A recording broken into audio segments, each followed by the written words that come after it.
छत्तीसगढ़ सामान्य अध्ययन से संबंधित 10 प्रश्नों पर रोज हम लोग डिस्कशन करते हैं, जो कि सीजीपीएससी और सीजी व्यापम की परीक्षाओं के लिए इम्पॉर्टेंट है। तो सीधा हम लोग क्वेश्चंस पर आते हैं। तो आज का पहला क्वेश्चन है, निम्न कथनों पर विचार करने को बोल रहा है। देख लेते हैं कौन कौन से कथन दिए हुए हैं। पहला कथन है, समुद्रगुप्त की प्रयाग प्रशस्ति में छत्तीसगढ़ को कोसल कहा गया है। तो ये जो समुद्रगुप्त का जो प्रयाग प्रशस्ति है ना, इससे रिलेटेड काफ़ी सारे क्वेश्चन पूछे जाते हैं घुमा फिरा करके अलग अलग तरीके से। क्योंकि जो समुद्रगुप्त था उसने जब दक्षिण भारत को जीतने निकला, समुद्रगुप्त दक्षिण भारत का अभियान किया, तो उस समय इसने हमारे छत्तीसगढ़ के 2 शासकों को भी पराजित किया था।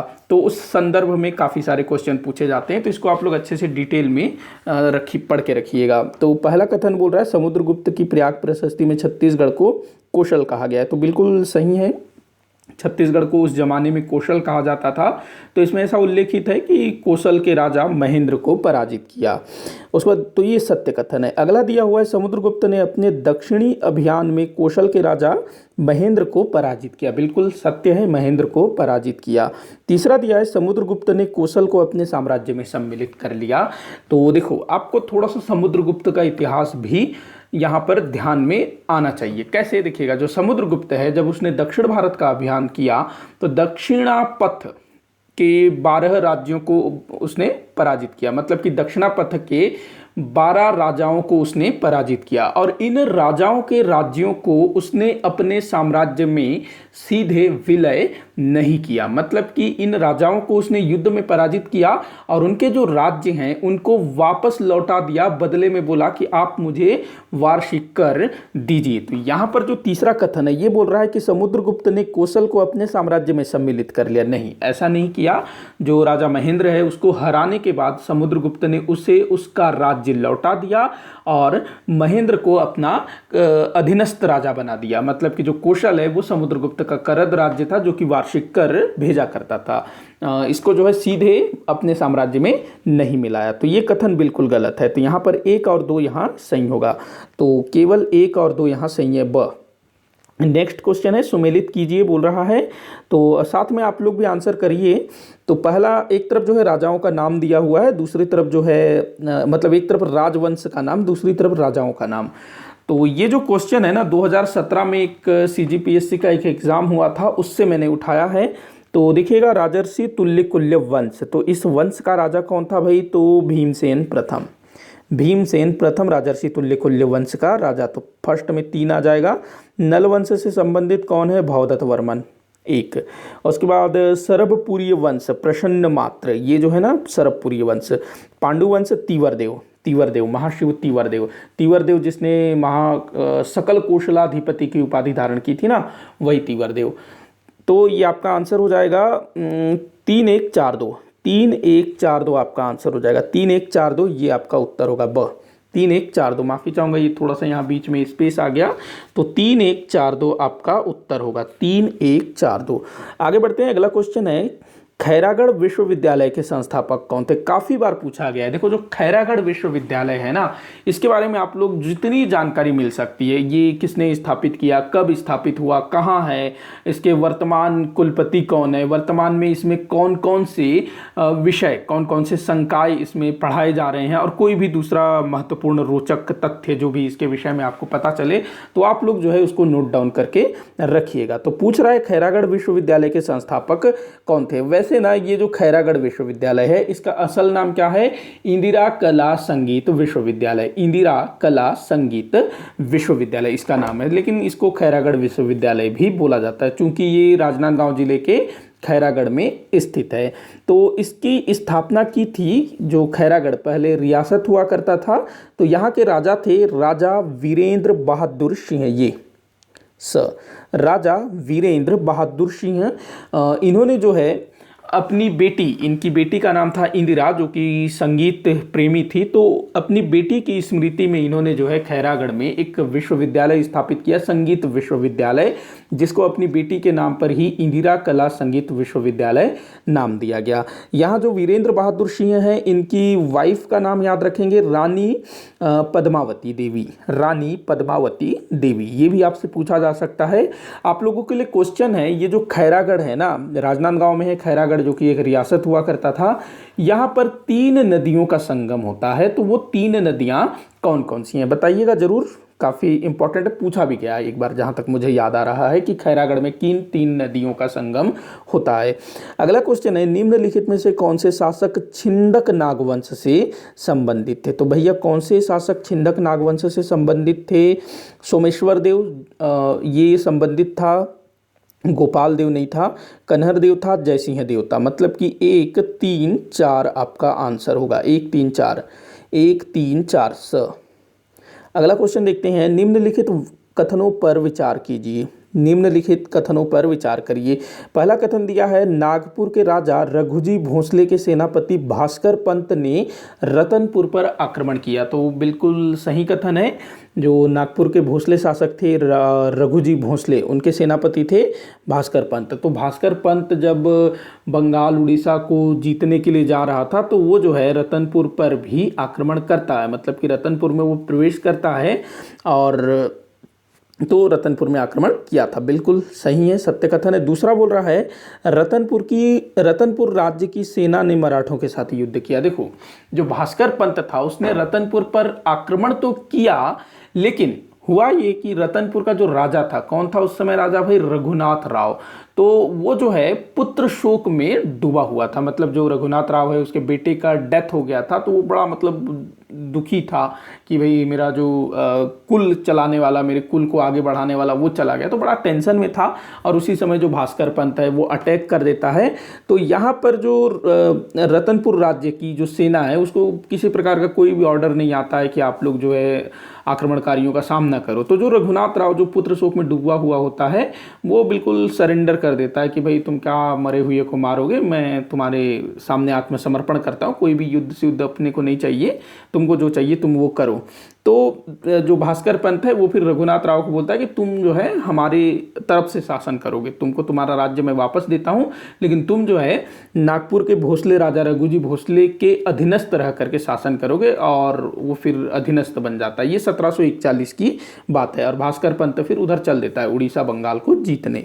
तो आक्रमण हुआ लेकिन युद्ध नहीं हुआ, तो ये गलत है। तीसरा दिया है, रतनपुर का राजा युद्ध करते हुए मारा गया। भाई जब युद्ध ही नहीं हुआ तो कहाँ से राजा मारा जाएगा? तो ये भी गलत। तो यहाँ केवल एक ही सही है, तो आपका उत्तर होगा केवल एक ही सही है। अगला क्वेश्चन है, सुमेलित करने को बोल रहा है। एक तरफ नदी दिया हुआ है, दूसरी तरफ वो किस क्षेत्र में प्रवाहित होता है वो दिया हुआ है। तो पहला तेल नदी। देखो यहाँ जितनी भी नदियाँ हैं ना, ये सब छोटी छोटी नदियाँ हैं। मतलब कि इन नदियों को अधिकतर वही लोग जानेंगे जो उस जिले में या उस जिले के आसपास में रहते हैं। लेकिन इस तरह के क्वेश्चन भी ना CGPSC और CG व्यापम में पूछा जाता है। ये क्वेश्चन भी मेरे ख्याल से CGPSC से ही मैंने शायद उठाया है, या फिर मैंने थोड़ा सा शायद मॉडिफाई किया है। ये तो पूछा गया है, जहाँ तक मुझे ध्यान आ रहा है ये भी पूछा गया है, ये तो पूछा गया है, काफ़ी सारे लोग इसको जानते भी होंगे। तो इसको सॉल्व करते हैं। आप लोग भी जो है इसका आंसर नीचे कमेंट बॉक्स में दीजिए। तो देखो, जो तेल नदी है ना, ये गरियाबंद जिले में प्रवाहित होती है। ये महानदी की सहायक नदी है तेल नदी। सोन नदी, देखो जो सोन नदी है, एक तो भाई अमरकंटक से निकलती है, गंगा नदी में मिल जाती है, वो तो अलग है, वो तो भाई पूरे देश भर में जानी जाती है सोन नदी। लेकिन हमारे छत्तीसगढ़ में भी ना एक छोटी सी सोन नदी है जिसको सोन नदी के नाम से जाना जाता है। तो ये कहाँ पर है? जांजगीर चांपा जिले में है सोन नदी। ये शायद ना हसदो नदी की सहायक नदी है, ज़्यादा बड़ी नदी नहीं है, छोटी सी नदी है। तो ये हो जाएगा दूसरा एक। उसके बाद छोटी नर्मदा, ये मुझे बड़ी अच्छी लगती है छोटी नर्मदा। इसका जो उद्गम है ना, बेलपान नामक स्थान से हुआ है छोटी नर्मदा। तो ये मुंगेली जिले में प्रवाहित होती है छोटी नर्मदा। तो ये हो जाएगा 2। मिंगांचल, ये बीजापुर जिले में प्रवाहित होती है, जो कि इंद्रावती नदी की सहायक नदी है, मिंगांचल नदी। तो यहाँ पर आपका 4 हो जाएगा। तो 3 1 2 4 आपका आंसर होगा। 3 1 2 4, 3 1 2 4, ये ब आपका उत्तर। आगे बढ़ते हैं अगले क्वेश्चन की तरफ। 7वां क्वेश्चन, 1870 से 1900 तक रायपुर जिले में कौन से संगठन स्थापित हुए थे? 1870 से सन 1900 तक रायपुर में कौन कौन से संगठन स्थापित हुए, ये आप लोगों को बताना है। तो देखो, पहला है लिटरेरी एंड साइंटिफिक एसोसिएशन। तो ये तो हुआ था। मालिनी रीडिंग क्लब, ये भी हुआ था। छत्तीसगढ़ बाल समाज, हाँ ये भी। कवि समाज, ये भी। तो ये एक मिनट, कवि समाज शायद राजिम में हुआ था मेरे ख्याल से। यहाँ पर रायपुर बोल रहा है ना, कवि समाज आई थिंक ये राजिम में हुआ था। एक मिनट ऑप्शन देख लेते हैं। जहाँ तक आपका जो है आंसर 1 2 3 यही होना है, क्योंकि कवि समाज मुझे ध्यान आ रहा है ये रायपुर में स्थापित हुआ था। इसको मैं आप लोगों को जो है कंफर्म करके बताऊंगा, बाकी आप लोग भी मुझे कंफर्म करके बताइएगा। कई बार ऐसा होता है कि मैं जो है, आप में काफ़ी सारे लोग बोलते हैं कि सर पहले से प्रिपेयर रही है। तो कवि समाज वैसे राजिम में हुआ था, ये ध्यान रखेंगे, राजिम में हुआ था कवि समाज। यहाँ रायपुर पूछ रहा है ना, तो इसको हम लोग हटा देंगे, आंसर 1 2 3 ही होगा, 1 2 3 ही होगा। बाकी आप लोग इसको मुझे कंफर्म करके बताइएगा। वैसे मैं लगभग 99% कंफर्म हूँ कि यही आंसर होगा, 1 2 3। अगला क्वेश्चन है, निम्नलिखित में से किस कारण से कंडेल गांव के किसानों ने आंदोलन किया? कंडेल गांव के किसान भाई कब आंदोलन किया था? 1920 में किया था ना, गांधी जी को बुला लाए थे कौन? तो पंडित सुंदरलाल शर्मा जी। तो क्यों आंदोलन किया था भाई कंडेल गांव के किसानों ने? क्या दिक्कत क्या हो रही थी उनको? क्या उन पर भूमि कर लगाया गया था, नहर कर लगाया गया था, नहरों के दुरुपयोग पर जुर्माना, सिंचाई कर में वृद्धि? तो देखिएगा ये तो नहीं है, पहला वाला काट दो बिल्कुल, ये नहीं है। नहर कर, देखो नहर कर लगाया तो गया था, लेकिन नहर कर से वहाँ के ग्रामीणों को कोई दिक्कत नहीं थी। अंग्रेज़ों ने बोला कि भाई हम लोगों ने आपकी सुविधा के लिए नहर बनाया है, पानी लीजिए, पैसा दीजिए। किसानों ने बोला कि भैया अभी हमको ज़रूरत नहीं है, जब ज़रूरत होगा हम लोग पानी ले लेंगे, आप टेंशन मत लो। लेकिन हुआ क्या कि जो अंग्रेज थे ना भाई, वो जो खर्चा किए थे ना, वो खर्चा निकालना चाहते थे। खर्चा कैसे निकलेगा? जब किसान पानी यूज़ करेंगे और उसका पैसा पटाएंगे। तो अब किसान जो है पानी लेने को तैयार नहीं है, तो पैसा कहाँ से पटाएंगे? तो अंग्रेज़ों ने क्या किया, जानबूझकर किसानों के खेतों में पानी छोड़ दिया और किसानों पर आरोप लगाया कि तुम लोगों ने जो है हमसे बिना पूछे नहर के पानी को उपयोग में लाया है, मतलब कि नहर का उपयोग किया है, और इस पर जो है अंग्रेजों ने किसानों पर जुर्माना लगा दिया। तो कंडेल गांव के किसानों ने नहर के पानी के उपयोग के आरोप में उन पर जो जुर्माना लगाया गया था उसके विरुद्ध इन्होंने आंदोलन किया था। ध्यान रखेंगे, नहर कर के विरोधी था ये, नहर कर के विरुद्ध जो जुर्माना लगाया गया था उसके विरुद्ध इन्होंने आंदोलन किया। बाकी जो नहर कर है वो तो पहले ही लगा दिया गया था कि पानी यूज करना है तो आपको इतना पैसा देना होगा। किसानों ने बोला जब जरूरत होगी तब यूज करेंगे, लेकिन किसानों पर जो है पानी चोरी का आरोप लगाया गया और उन पर जो है जुर्माना ठोक दिया गया। तो नहर के बिना पूछे उपयोग करने के कारण जुर्माना लगाया गया, इसके विरुद्ध आंदोलन। तो ध्यान रखना, इसका उत्तर होगा स। अगला क्वेश्चन है, छत्तीसगढ़ के किन जिलों से कर्क रेखा गुजरती है? तो कर्क रेखा भाई हमारे भारत के कितने 8 प्रांतों से होकर के गुजरती है ना कर्क रेखा। कमेंट बॉक्स में बताइएगा कौन कौन से 8 राज्य हैं जिनसे कर्क रेखा गुजरती है। तो हमारे जिले की बात करें तो कहाँ कहाँ से गुजरती है? कोरिया से गुजरती है, बलरामपुर से गुजरती है, लेकिन सरगुजा नहीं, जसपुर से नहीं गुजरती है। उसके बाद फिर से अगेन यहाँ जसपुर है, यहाँ ठीक है, कोरिया है, सूरजपुर है, बलरामपुर है। तो यही आपका आंसर होगा, कोरिया, सूरजपुर, बलरामपुर। आगे बढ़ें, अगला क्वेश्चन है 1854 में किसे छत्तीसगढ़ का पोस्ट मास्टर नियुक्त किया गया? तो किसको छत्तीसगढ़ का पोस्ट मास्टर बनाया गया भाई? तो स्मिथ, मिस्टर स्मिथ साहब को छत्तीसगढ़ का पोस्ट मास्टर बनाया गया। इसी के साथ आज का ये जो वीडियो है यहीं समाप्त होता है। आप लोग मुझे कमेंट बॉक्स में बताइएगा कि आपसे कितने क्वेश्चन सॉल्व हुए।